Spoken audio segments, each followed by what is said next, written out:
Beautiful down here. Look at you, look at you. All right.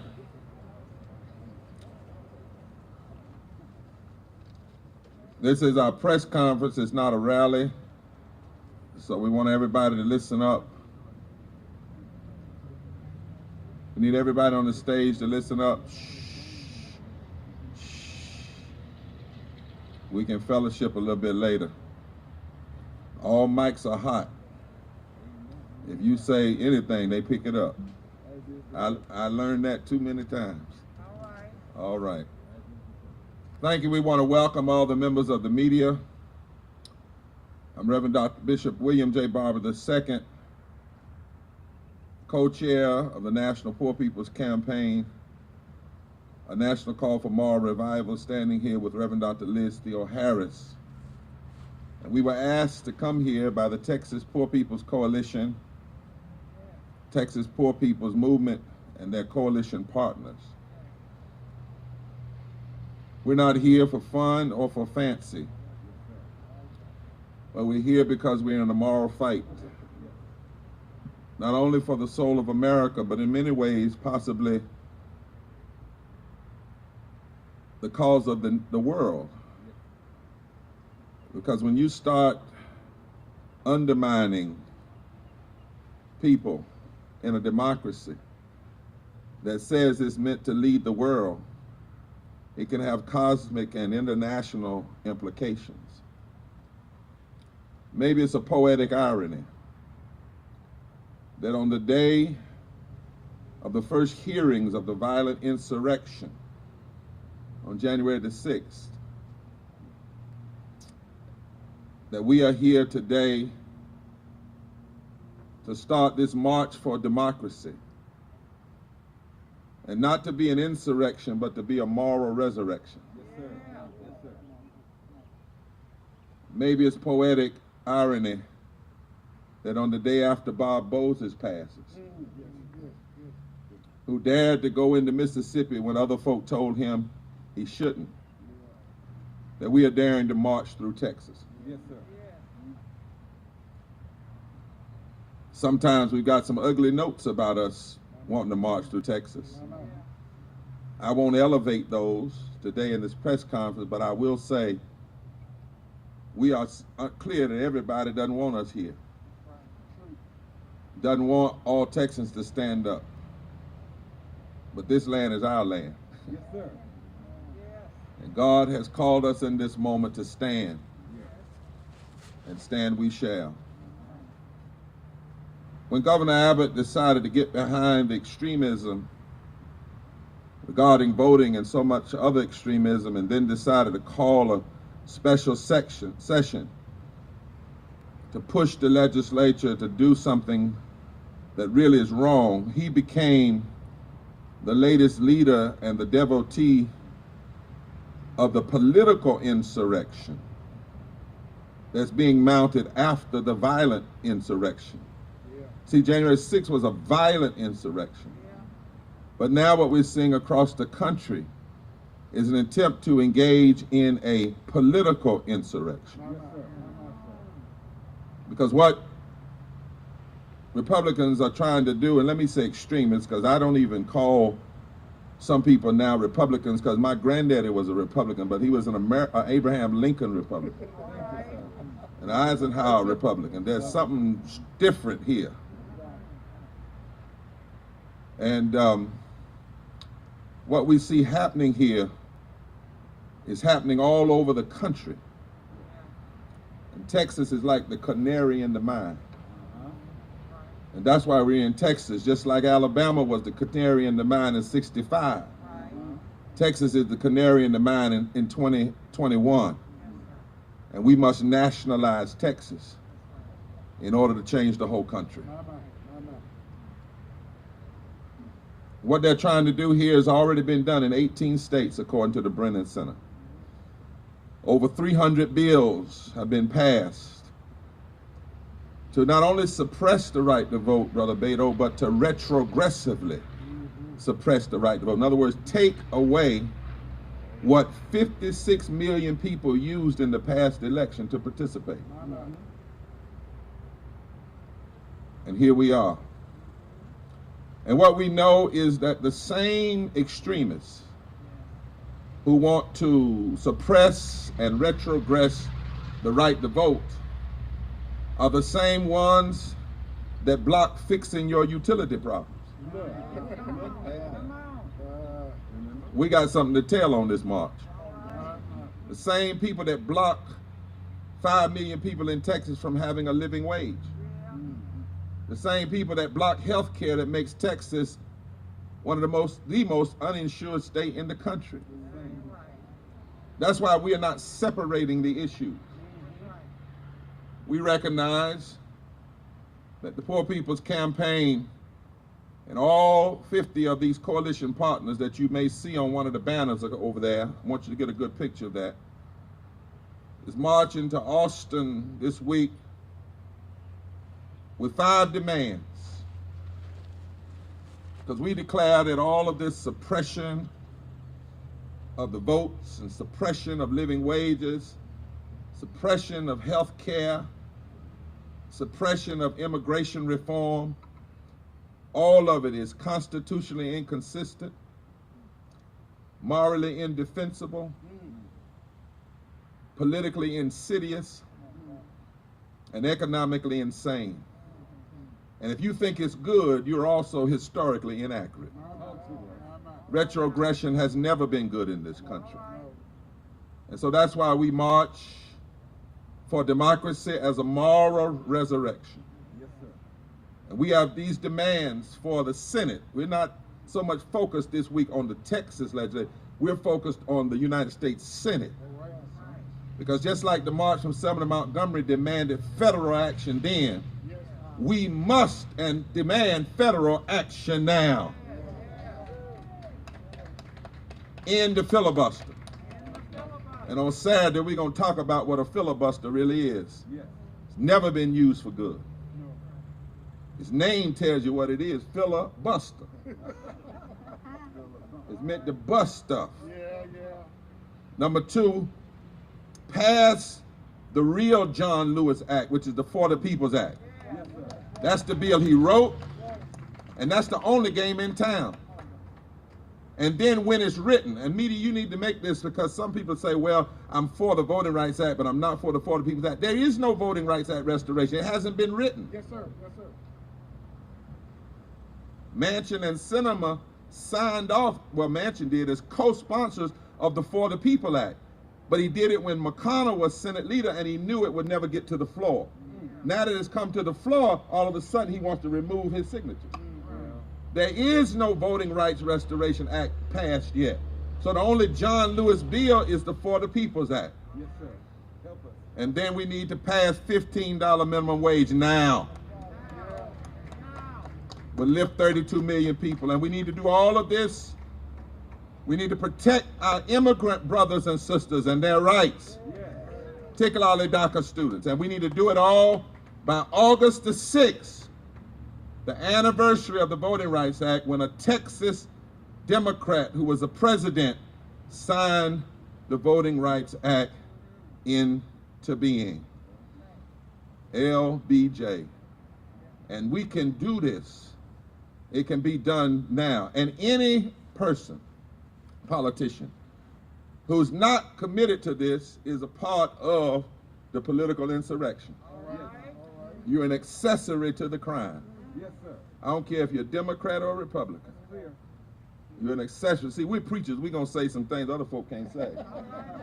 You're an accessory to the crime of retrogression and political insurrection. There is no moderate position when it comes to voting rights and living wages and protecting immigrants. And there's no moderate position. Nobody swears on the Constitution to be moderate. No. Look, no. You don't even swear to be liberal. You don't swear to be conservative. You swear to uphold, to establish justice, to promote the general welfare, to ensure equal protection under the law. That's no moderate position. Go tell other folk to be moderate, but when it comes to these things, we will not be moderate. We will mandate that change must be. And not only that, as I close in this opening statement, an overwhelming majority of Americans want expanded voting rights. They want living wages. They want universal health care. They want common sense immigration reform. But none of these policies are supported by the corporately funded extremists who have hijacked the Republican Party and even slipped into some parts of the Democratic Party. And when Senate Republicans locked arms to block debate on federal voting rights, they made clear that they are willing to run roughshod over the people. What they're saying is they are more comfortable with this country being moved and guided by the greed of the U.S. Chamber of Commerce than the vision of the United States Constitution. And we cannot have that. No. This bill is not Jim Crow. This is also not Jim Crow. It's James Crow Esquire. It's not just at black people. No. When you look at the bills that are being written now in media, please look at this. It will hurt white people and women and black people and Latinos and Asians and Native and poor and low wealth people at most. The 140 million poor and low wealth people in this country, 12 million that stay in Texas, 5 million that make less than a living wage right here in Texas. This is James Crow Esquire that wants to shut down the voice of progressivism in this nation. And whoever it is, Democrat or Republican, if you stand for this kind of retrogression and suppression, you are threatening not only the existence of a party, Republican or Democrat, you are threatening the existence of the democracy and the possibility of America. Now, some so-called Democrats say they don't want to push forward, even though we use 51 votes to put Supreme Court justices on the bench for life. You mean tell me we can't use 51 votes to save the life of the democracy? Yeah. Something wrong with that. And some Democrats are saying, well, we don't want to push forward because if we pass this and the Republicans take over, they might overturn everything. Well, first of all, maybe if you pass things, they won't take over.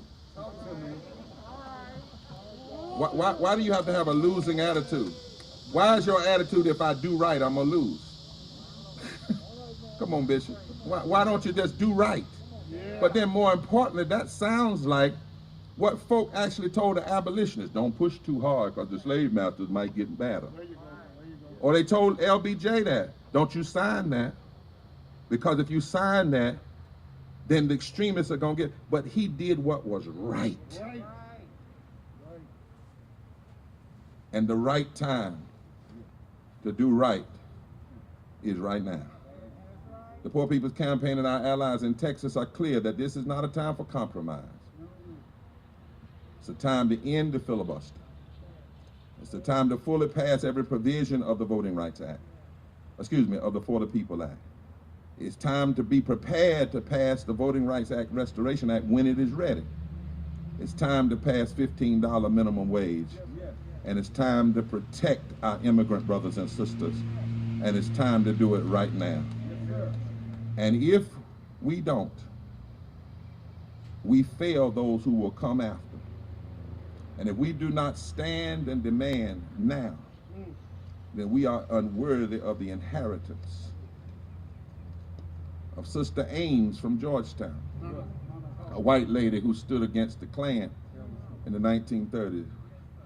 We are unworthy of the legacy of Fannie Lou Hamer and Dr. King and Rabbi Heschel and Rosa Parks and William Lloyd Garrison, the white evangelical in the 1800s that was an abolitionist, and Frederick Douglass.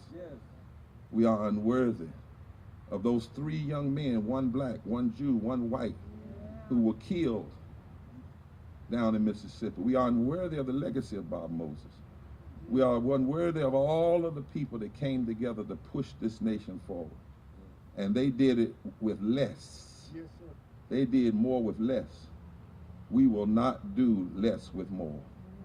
We have more than they had, and we will fight harder in this moment. But going backwards is non-negotiable. At this time, I'm going to ask our three tri-chairs to come. Each person will come and for a minute and a half and make remarks, and then we'll take questions from the media. So at this time, Stephanie, and Danita will come. And because she's moved to Texas recently, Danielle, and she has roots in Mississippi, we're going to ask her to come as well with at least a 1-minute comment. Would you all come at this time?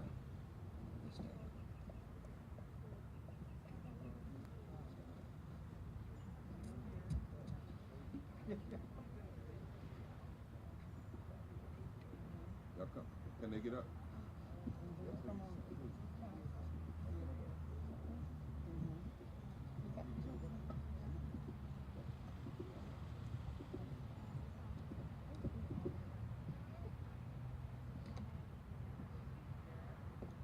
Thank you all for being here today. I am Danita Jones, a co-chair of the Texas Poor People's Campaign and also an impacted person. We are here to announce that a moral reckoning is upon Texas. We are here joining across racial, gender, and economic lines to say we are tired, we are worn, but we are not weak. Understand that the good trouble that will take place this week in Texas is only the beginning. Yeah. Understand that we are here to stay. Understand that our demands will be heard.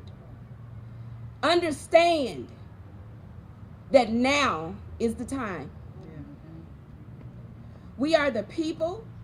We demand to be heard. We demand a fair democracy. We're going forward together. That's right. And not one step back. Right. I have too much at stake here. I'm the mother of 5. Mm-hmm. And to tell my 5 children that 2 of you can go get your checkup and the other 3 will have to wait till next payday is unacceptable. That should not be. Right. To have my home turned into an impromptu shower station for our neighbors during the snowstorm should not have taken place. That's right. To go 3 weeks without clean water is not acceptable. To go unheard is not acceptable. So hear this. We are here, we are mighty, and we will stand strong with everyone here in this fusion movement. If you do not have time to stand strong, I ask you in all humbleness, get out my way. All right, say that. Because I am not here to play. That's right. I am here to do what's right for my fellow Texans, for my children, my son that stands here. I am here, and I am not going anywhere. I don't have them on, but these boots I have are made for walking. Come on. Yeah. And I'm going to walk all the way to the Capitol to have my voice heard. Amen. Thank you. Thank you. Beautiful.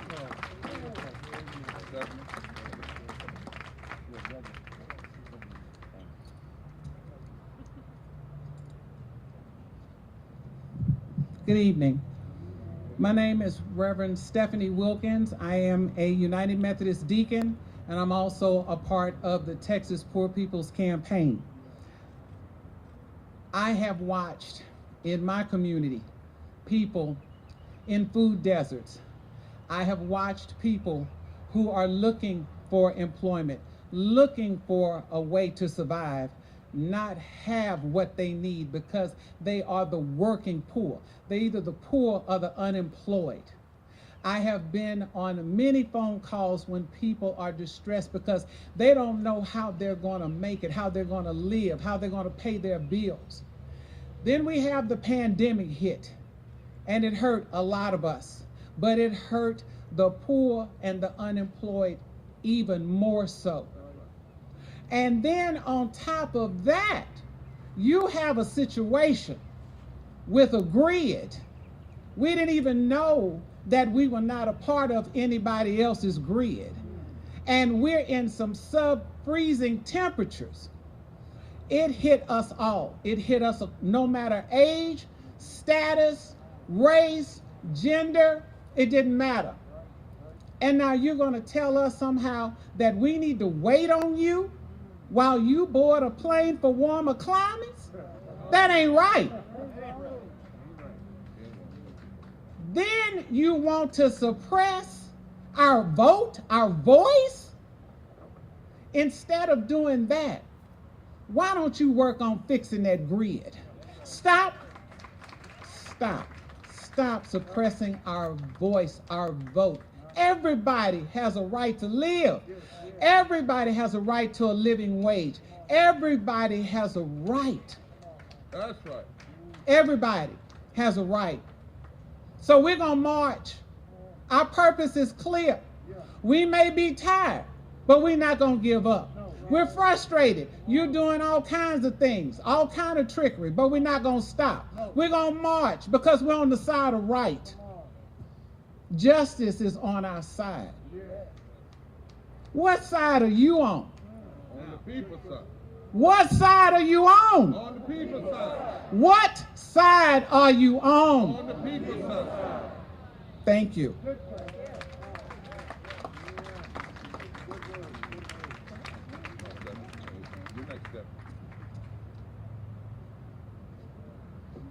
Hi everyone, I'm Stephanie Swanson. I'm a tri-chair of the Texas Poor People's Campaign. I'm going to keep mine a little shorter. This march is a proud moment for our state and for our community. We are honored to walk alongside one another, people from all faiths, creeds, races, and religions. We hope to send a very clear message to Congress that these voter suppression bills that are being passed in states across the nation have a deeper meaning than just the franchise.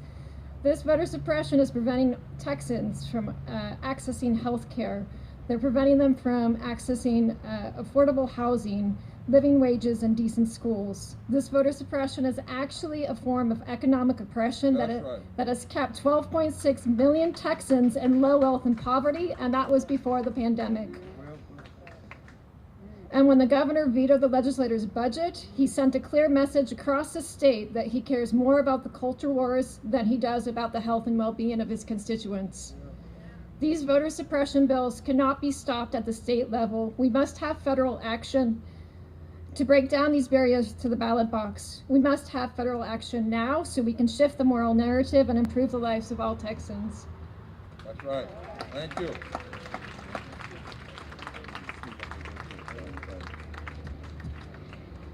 Hello, Texans. Hello. My name is Danielle Holmes. I'm national organizer with the Poor People's Campaign, a national call for moral revival. And as the saying goes, we only get what we're organized to take. And we have been organizing across this country. And we're going to demand, and not only demand, but take back everything that the enemy has stolen from us. I'm from Mississippi, where the cliche is the Bible Belt state. Mississippi is the belly of the beast. See, the rights that you all are fighting for here in Texas, we don't have those rights. So we don't have a fight to fight. We have the bare minimum voting rights. You all are fighting to retain the rights. But I've always had a vision, even before coming to the Poor People's Campaign, of organizing the South. And I've studied the Southern strategy. And what has happened now is that they have nationalized the Southern strategy. That's right. So now it's time for us to nationalize our movement and organize in every state in this country, march across this country, and we don't stop until we win. That's right. We demand that organizations, social justice organizations, I'm a troublemaker, so I may say some things that my leaders won't say. But I'm here to tell you personally that I'm going to challenge every organization that says that look like us, say that they represent the people, but are going behind back doors, compromising and making deals. Not only must we challenge lawmakers that are blocking us, but we must challenge every organization that does not stand on the side of right and in the best interest of our people. We're here to fight, and we're going to fight like hell.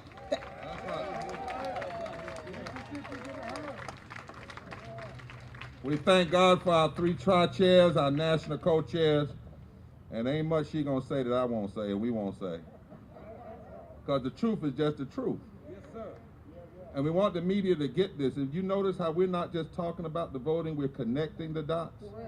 All week long, we're going to connect it. Dr. King connected that at the end of the Selma to Montgomery March, he said that the great fear of the Southern aristocracy and the greedy was when the Negro masses and the white masses joined together and vote in ways that changed the economic architecture of the country. Yes, sir. He said that's why there was such an issue with the Voting Rights Act, and that's why there was such an issue with suppression. It's not just about skin color, it's about power. Yes, sir. And money. And who gets what, when, and where. And we're going to be very clear about that. That is why we have no compromise in the filibuster. Pass the full provisions of the For the People's Act. When the Voting Rights Act is ready, restore it. Pass 15 and protect our brothers, immigrant brothers and sisters. Do it now. It's a shame and disgrace that in a week we'll be 56 years after the Voting Rights Act of 65, and we got less voting rights today than we had August 6, 1965. Somebody say that's a shame and a disgrace. Now we've got some Latinos, young people who want to make sure that they're clear on how we're united. We want to invite them to come up. And those of you that are in the back, if you want to come on around, I know it's warm, but you want to join us and get in a little tan, come on around so the cameras can see you too. Come on, young folk, where are they? Let's give them a big hand. Are they here? Come on. Yeah.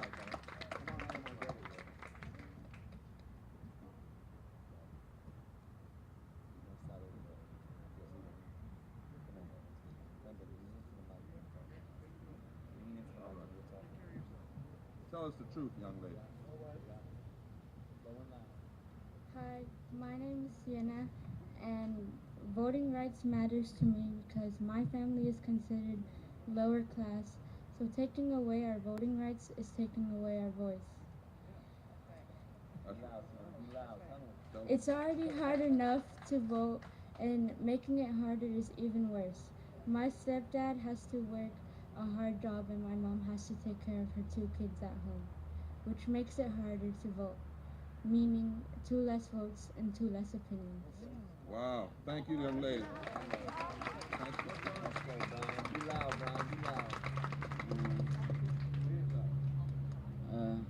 What's that? I just gotta say that the government should listen to everybody, regardless of race, citizenship, and how much money they have. I'm only 13, but I'm here today because I want to create the opportunities for my people. Good. Yeah. What's your name? Brian. Huh? Brian. Ryan, I want you to do me a favor. Because I get tired sometimes when we ask our Latino brothers and sisters to speak in English. Because they smarter than us. They can speak in 2, 3 languages. So can you say that in your own tongue? Not right now. Not right now? Yeah. Can you? Yeah. Okay. Lee can do it. How about I want the world to hear it in your own tongue. Come on. El gobierno debería escucharnos.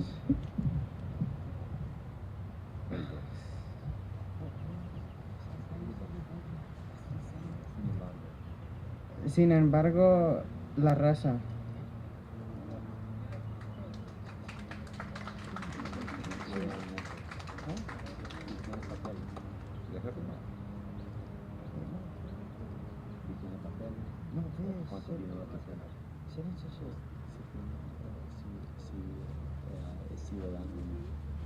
Big words, they're hard. Let's let them get it together.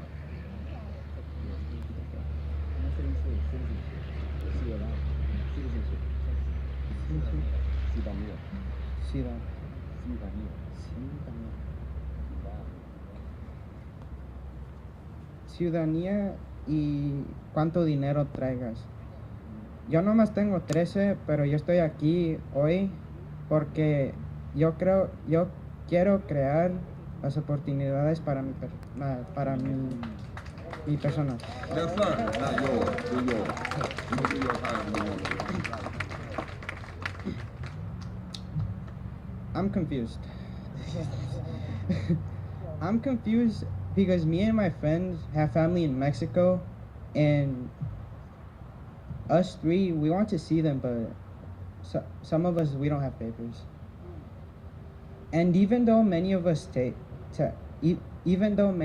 pay taxes and are good citizens, they're still trying to suppress our voices. I'm confused too. We all are confused. But we're getting ready to address the confusion. Give these young folk a big hand. Come on. And welcome Reverend Dr. Liz Theo Harris, the co-chair of the Poor People's Campaign. Good afternoon. Good afternoon. My name is Reverend Dr. Liz Theo Harris. I'm the co-chair of the Poor People's Campaign and director of the Cairo Center for Religions, Rights, and Social Justice at Union Theological Seminary. I come before you this afternoon as a granddaughter of undocumented immigrants, a proud daughter of social justice fighters, a mother of public schools children, someone who has personally experienced poverty, homelessness, and low wages, and a friend and pastor to untold numbers of poor and low wealth people of all races, creeds, and from all places. And it is in all of these roles that I stand before you to say, our democracy is in peril. Yes, it is. Our country is in need of a moral resurrection. Yes. And I'm honored to be here in Texas, where the people are leading the way. I hear the cry of the prophet Isaiah here in Texas. Woe to you who legislate evil, who deprive the poor of their rights, making women and homeless children their prey. In this time, when our voting rights are under attack, when economic justice is being denied, we must call out the immoral obstructionism of Congress. We must demand that the U.S. Senate end the filibuster, pass all provisions of the For the People Act, fully restore the 1965 Voting Rights Act, raise the federal minimum wage to $15 an hour, and fully protect the rights and dignity of all 11 million undocumented people. We are all too aware that the extremist politicians who are suppressing and stealing our ability to vote are the same politicians who deny living wages, refuse to expand health care, exploit immigrants and LGBTQ plus people and women, and so we march. We march for our children. We march for our elders. We march for our families and our partners and our communities. We march because it is immoral and wrong to take away our voting rights and to steal the promise of life and liberty and the pursuit of happiness from absolutely everyone. We march so that we can move, as we say in our movement, forward together and not one step back. So tomorrow morning at 7 a.m. from this very church, we will march 27 miles from here in Georgetown to the state capitol in Austin. On Saturday morning, 151 cars will process from this town to the state capitol in honor of 151 years since the 15th Amendment. We thank Texas for leading the way. We know that somebody's been hurting our people. It's gone on for far too long, but we won't be silent anymore. Thank you so much.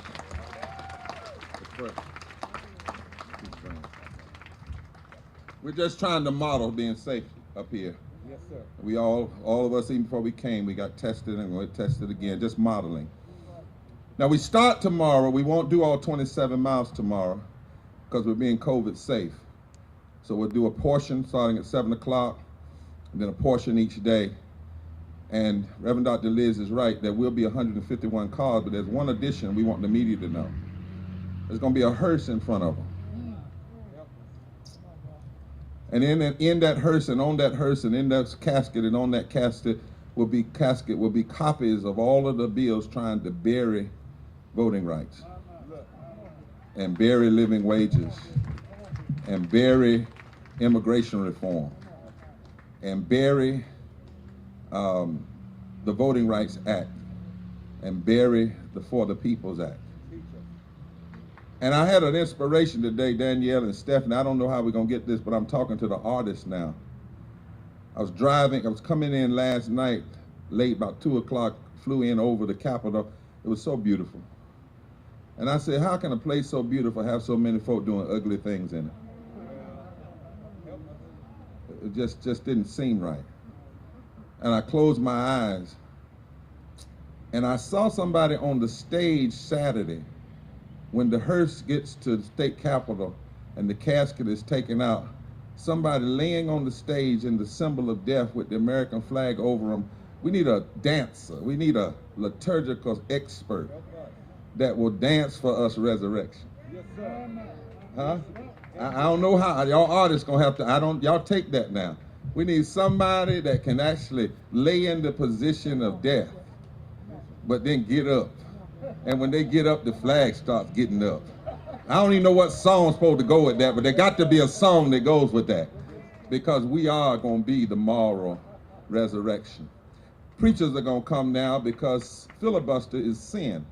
You can write that, media. If you want to question me, I'm a theologian. I'll talk to you about it. I know it's sin. Not only Isaiah 10, but Matthew 23:23, when Jesus said, woe unto those who go through all the motions of religion, but then they leave undone. Translation, then they filibuster justice and mercy. Huh? Yeah, we're going to take on this Christian nationalism down here too.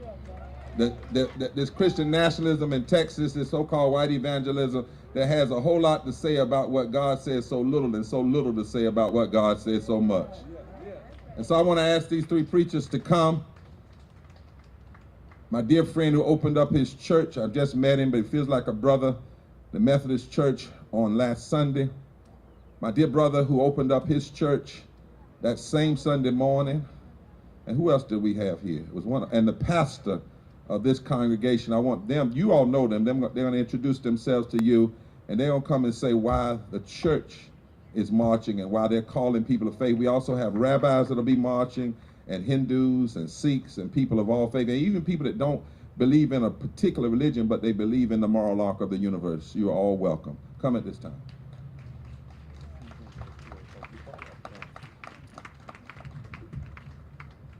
Thank you, Bishop. There was a time when I did not want to be a Christian because all I saw was people talking about Christ, but doing nothing related to love. There was a time when I was just bored because I heard all the talk, but I saw no action. Jesus Christ had the same kind of a problem with the church. He went back to the church in which he was raised as a child, the synagogue, and he came to them, and they thought he was cute and opened the Bible for him to look at the scroll, and he opened it up to the place where it said, the Spirit of the Lord is upon me, for he gave me a purpose for being here. He's anointed me to preach good news to the poor, release to the captives, and set the prisoners free. In other words, Jesus said, enough of that chit-chat, talk. It's time for us to do something. So I'm just here today to support the bishop and those who are here in this campaign, because it's time for those of us who claim to be Christians to do Christ-like stuff. Thank you, Bishop. Thank you, Pastor. Let's go. Welcome to you today to this holy ground. I am the temporary steward in this place of this holy ground. I am Pastor Sherilyn Browning, and together we care for this place with the folks of Christ Lutheran Church, and I'm glad to be with you standing today on this holy ground. If we were here together say 265 million years ago, we would be underwater. And in this Texas heat, that sounds pretty good right now, I'm betting. And yet, when the dry land emerged from the water and people started to gather in family groups near the river like San Gabriel, and they started to form communities, they grew into tribes that we did not know their names. And now we have learned some of their names in our near history, the ones that were called the Humanos. I love them because it reminds me of human. And then the Tonkawa, and then the Cueltican, and after them the Lipan Apache, and then the Comanche. And then immigrants came from a long way away and took this land for themselves. Everyone that has lived here and worked here on this holy ground believes they are building an abundant life for their community. And sometimes it's hard to work together to do that. But it is vital for us and for this holy ground that we work together. For the people that are on the margins, for the people that are oppressed, for the poor folks. We must work for the most vulnerable among us so that all of us may have abundant life. Yes. So I welcome you today to this holy ground, and I invite you tomorrow to take that holy ground and carry it all the way in your footsteps to the Capitol. God bless you, and welcome to Christ Lutheran Church. Thank you, my dear sister. Thank you. Thank you. Pastor?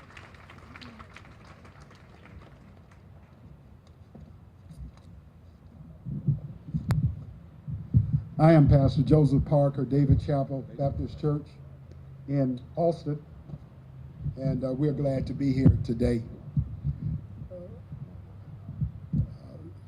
Leo Tolstoy said in his book War and Peace, raised a question actually. He said, how can one be well when he suffers morally? As a Baptist preacher, black Baptist preacher, I close with this. I just stopped by to say, how can Central Texas, Austin, and America believe it is well when it is suffering so morally?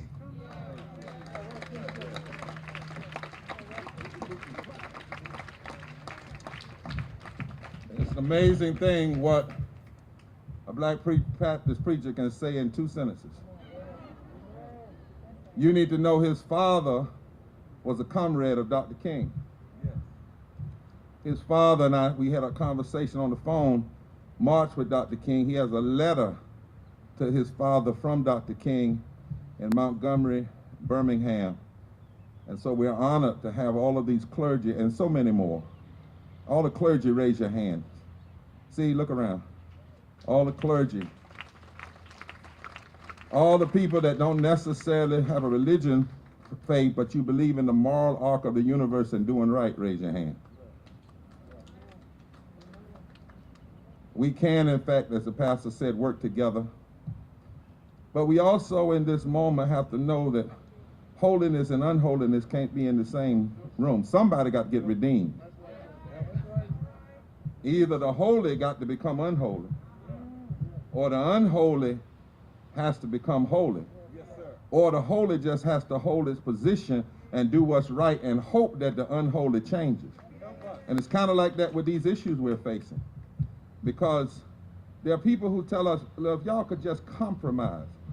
Let me tell you about the compromise. First of all, that's a trick of power and racism. Y'all remember the 3/5 compromise?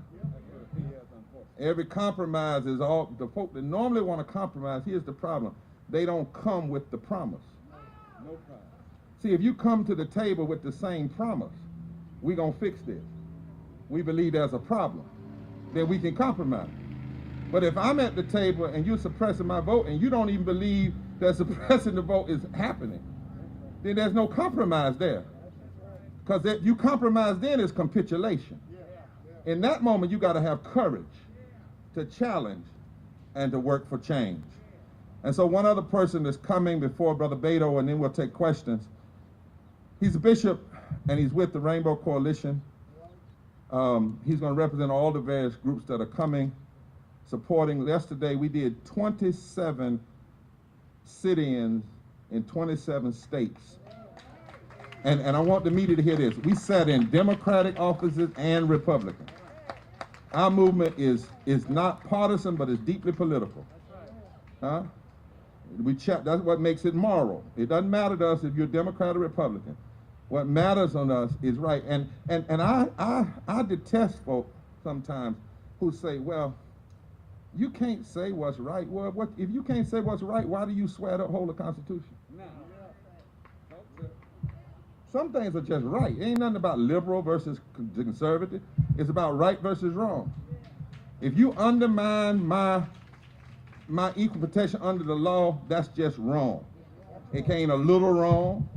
It ain't a white lie. It's just wrong. And we've got to have some courage in this moment. There's been too much capitulation when it comes to doing what's right. And you know who always gets the short end of the stick when it's capitulation? Poor and low wealth folk of every race, creed, and color. Bishop, would you come introduce yourself to the people and say what you have to say on behalf of all the folk that are coming? Then Brother Beto, our dear friend, will come. Then we'll take questions from the media.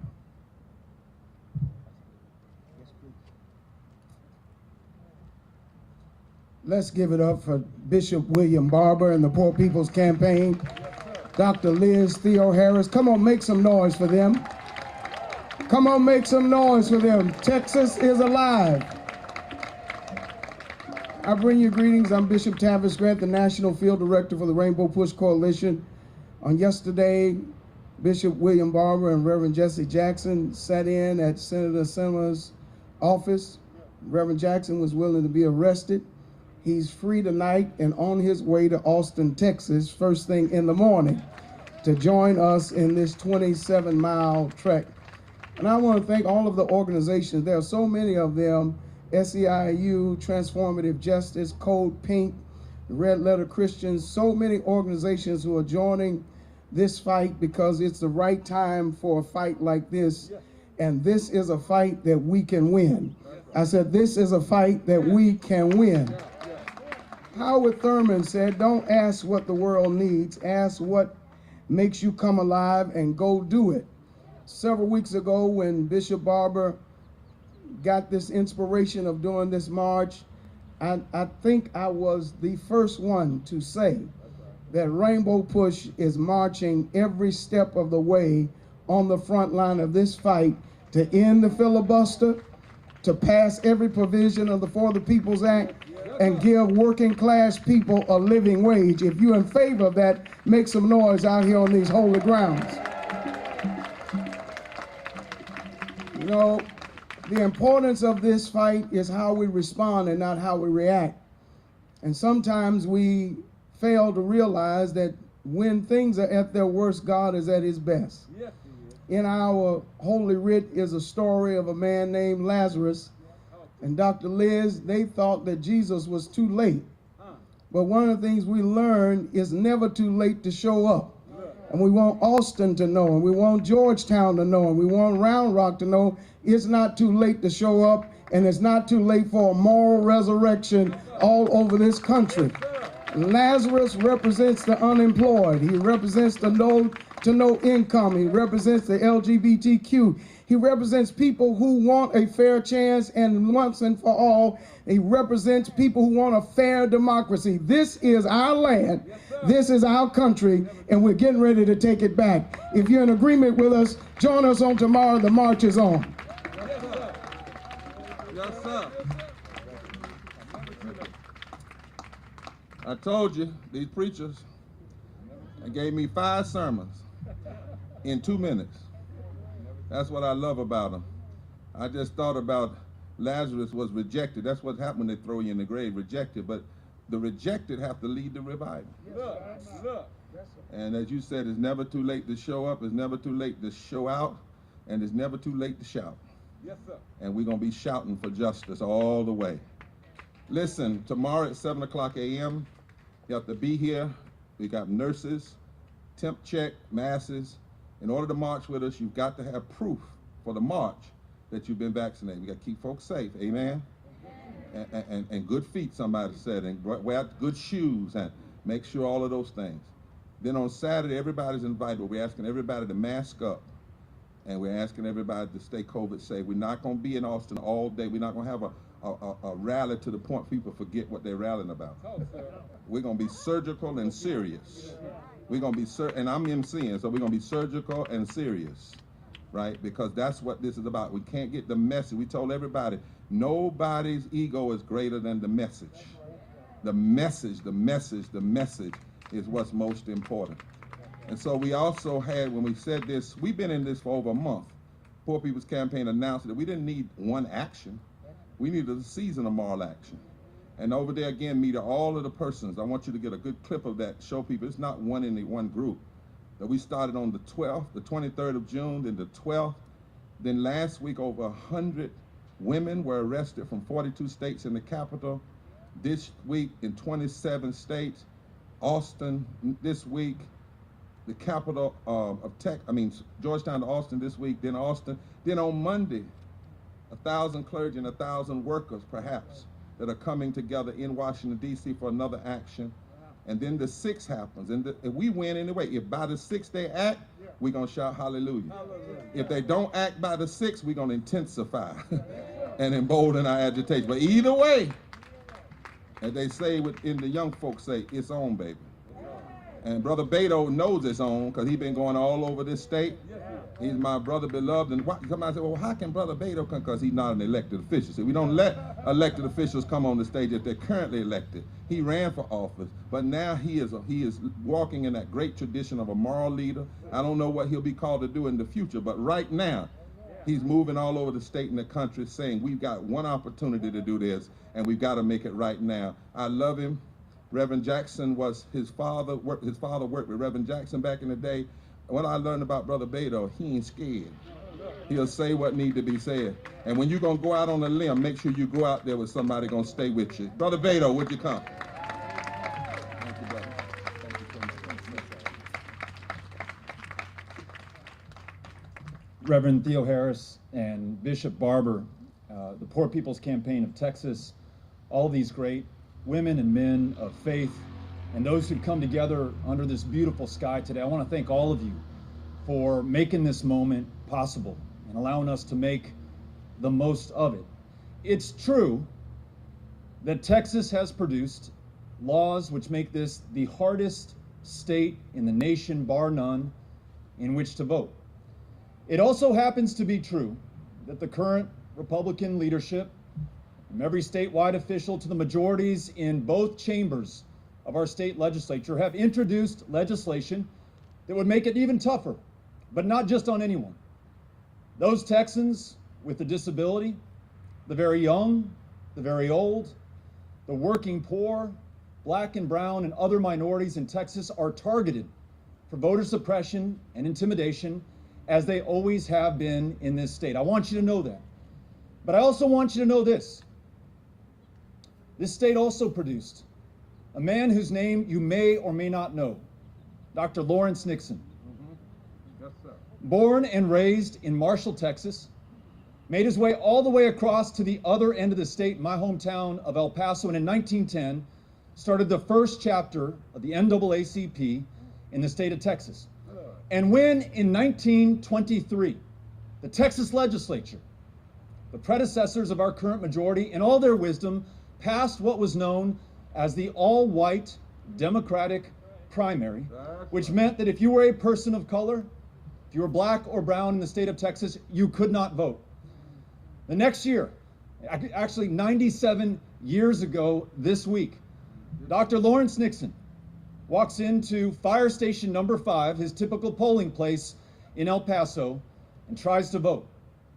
And the election judge before him says, Dr. Nixon, you know I can't let you vote. And Dr. Nixon said, I know you can't, but I've got to try. And try he did for the next 20 years. He fought this battle. He took it to the Supreme Court and won not once, but twice.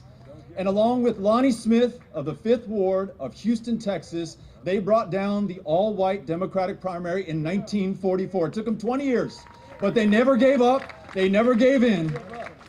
They fought that fight and they won it. This state, as Bishop Barber said, produced Lyndon Baines Johnson, who listened to the people of this country.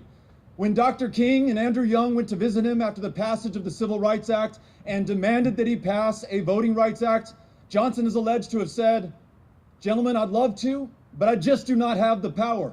I cannot compel those members of Congress to vote for this. We'll never overcome the filibuster."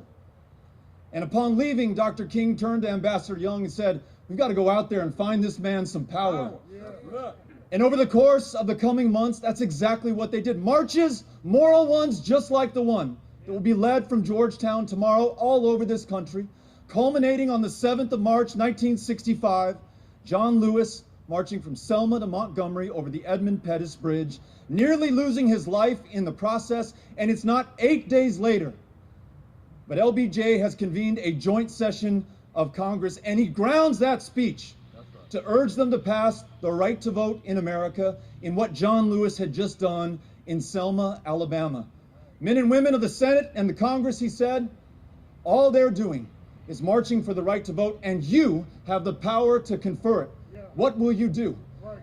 And it was 56 years ago, the 6th of August coming up, that he was able to sign that law and ensure that we had a multiracial democracy in America going forward. That's right. As Bishop Barber said, we have inherited their struggle, their leadership, their service, and their sacrifice. What we do with that will define us and this country forevermore, because Texas has not only produced the men and women that I've told you about, it has produced the people who are here right now. It has produced those brave state legislators who are in Washington, D.C., who left their families, who left their posts, who left their homes and face arrest when they come back.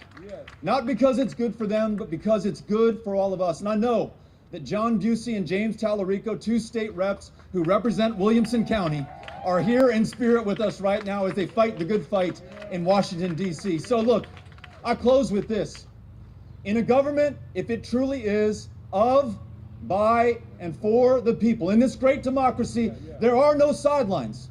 There are no grandstands. There's no paying witness to what's happening right now. You are in this fight, or all of us will be out of it. So I encourage you to join us on this march, and most importantly, be with us in front of the state capitol this Saturday, 10 a.m. Will you join us? Yeah. All right. Good to be with you. Thank you, Bishop Barber. Yes, sir. Brother Beto, you don't even know in some ways how prophetic you were, because one of the people that's going to be marching may come down is the great nephew of Amelia Boynton. Amelia Boynton, who was beat on the bridge.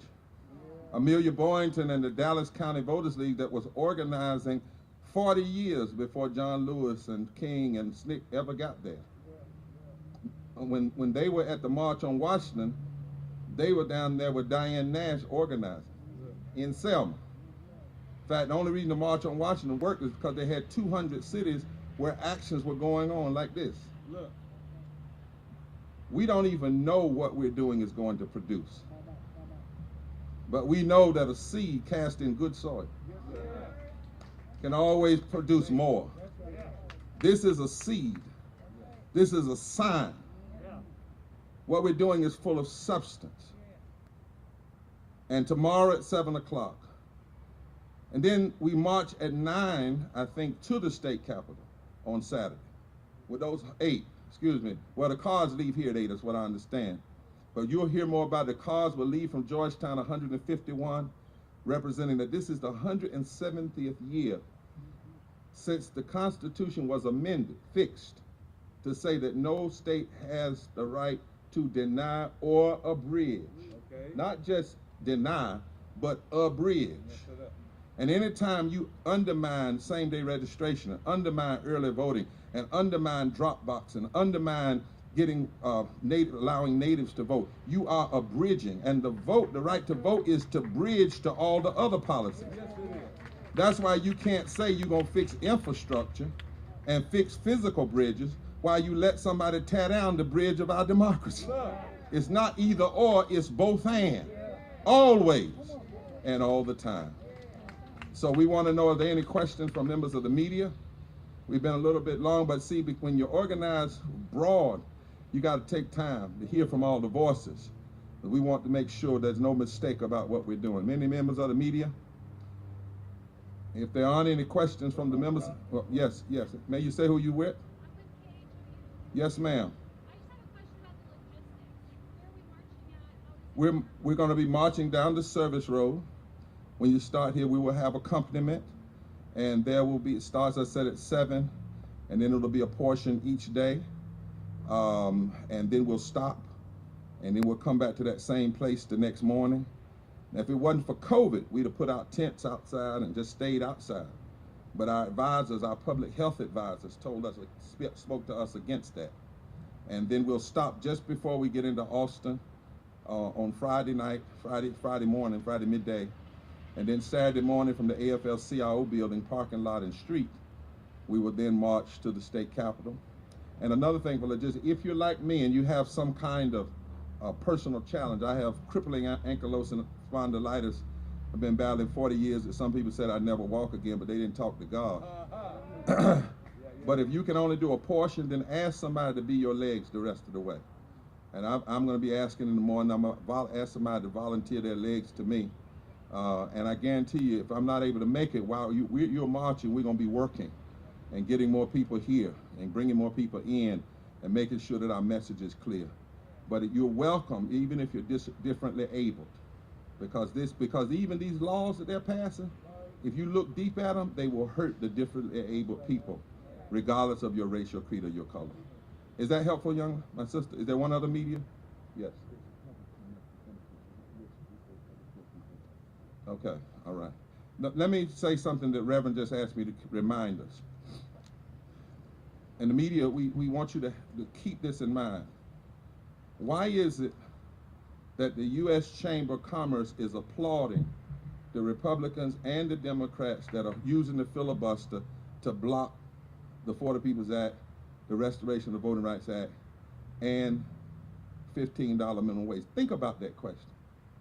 Why are they even in it if it's not about money? If it's not about hurting the poor and helping the greedy? You gotta factor that in. This is not just a binary black versus white, Republican versus black folk. That's not what this is, what we see going on. This is about pure power and greed. Look at this audience. Look at this audience. Are everybody here recognized? Let me ask you a question, and I'm gonna go to your question. How many white people are out here because you see this as a threat to your democracy, not just because you're altruistic toward black people? You see those hands? They ain't out here just, well, let's go help the black people. This is not, we don't need altruism right now. That's not what we need. We don't, oh, let's go. No. This is not that. That was 65. This is now. This is an attempt to steal this democracy through political insurrection and political coup d'etat inside of legislation without weapons, but weaponizing public policy. That's what we're dealing with. And that's why there's no middle ground and no capitulation. Yes, sir. Who you with? Yes, sir.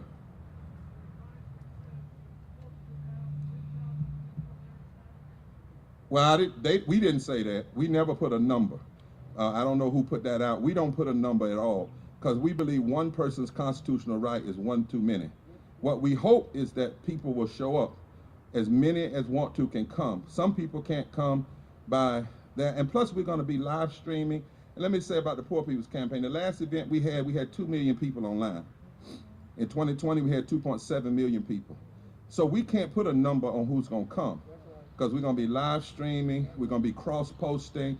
We're going to, during the march this week, and we're going to have people calling Senate offices all over the country. But what we say is COVID say everybody's welcome to come.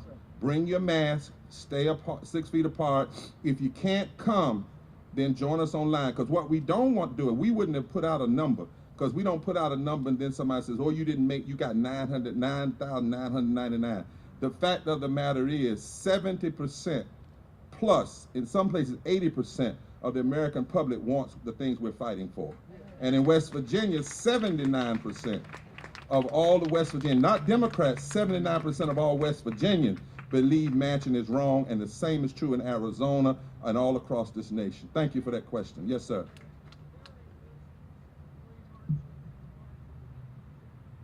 Say that again.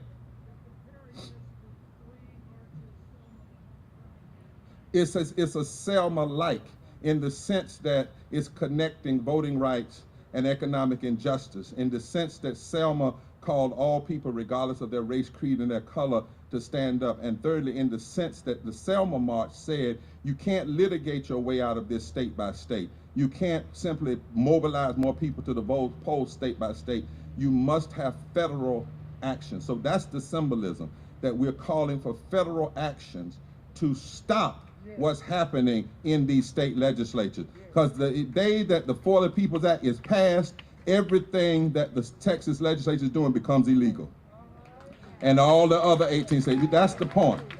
The day that 15 is passed, 32 million Americans raise up out of poverty and low wealth to living wages. The day the Voting Rights Act is restored, no law can be passed in states without having to be pre-clearance to check them first to see how they impact based on race and class. That's the comparison. This march is saying we have to have federal action. Now, in terms of numbers, it may not be because of COVID. They didn't have COVID back then. But we don't know. We believe we're going to have lots and lots of people. But this is what I would say finally to the media. Here's the thing you got to also recognize. Back then, they didn't have TikTok.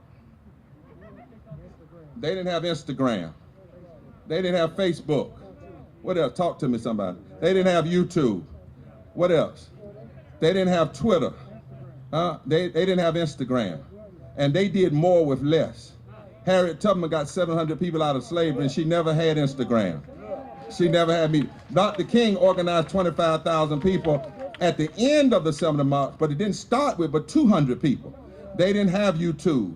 We do. We have more, so we're going to do more with less. So you have to count who comes and who tweets, who comes and who's on social media, who comes and who TikToks, who comes and who's in the chat room, who comes and follows us on live stream, because that's the number that's saying we cannot afford to allow this to continue. Is that right, my brothers and sisters? Y'all shout forward together, not one step back. Y'all shout forward together, not one step back. Y'all shout forward together, not one step back. Y'all shout end the filibuster right now. Pass the real John Lewis bill, the For the People Act, all provisions right now. When it's ready, pass the Voting Rights Act, restoration, restore pre-clearance for states all over the country, especially in the South. Pass immigration reform. Since Texas was first Mexico, stop treating the Mexicans like they aren't Americans too. They just South Americans. And they were here before us. Come on, somebody. Come on, somebody. Pass 15 minimum wage, living wage, right now, right now, right now. Because until you do, we're going to march right now. We're going to stand right now. We're going to fight right now. And we're never going to quit, because there is the fierce urgency of right now. God bless you. Get in the shade if you can. Theo musicologists, come on and drop 2 songs for us right quick. Then we're going to do a litany from the clergy, and we're going to be out of here for the most part. Come on, Joe. Where's Brother Joe? Okay. Okay. Lift this up. We're going to have Brother Joe to say something, and you're going to give us a song, Brother Joe? Brother Joe going to give us a song. Give him a hand. And then we're going to have our brother on the drums. Then we're going to have a combined clergy litany to sanctify what we're doing. And then we're going to almost be out of here so we can go get some rest and be ready for in the morning. Come on, Brother Joe. as Brother Joe comes, for those who have been in the shade, if you want to come help out and relieve someone up here, you're welcome to come up, and especially we're going to need some song leaders. You don't have to be able to sing, you just have to be willing. So come on up. If you've been in the shade, make sure you get water if you need it as well, and take a seat if you need it. Brother Joe Hernandez, thank you so much for being here. And come on up on the stage, folks.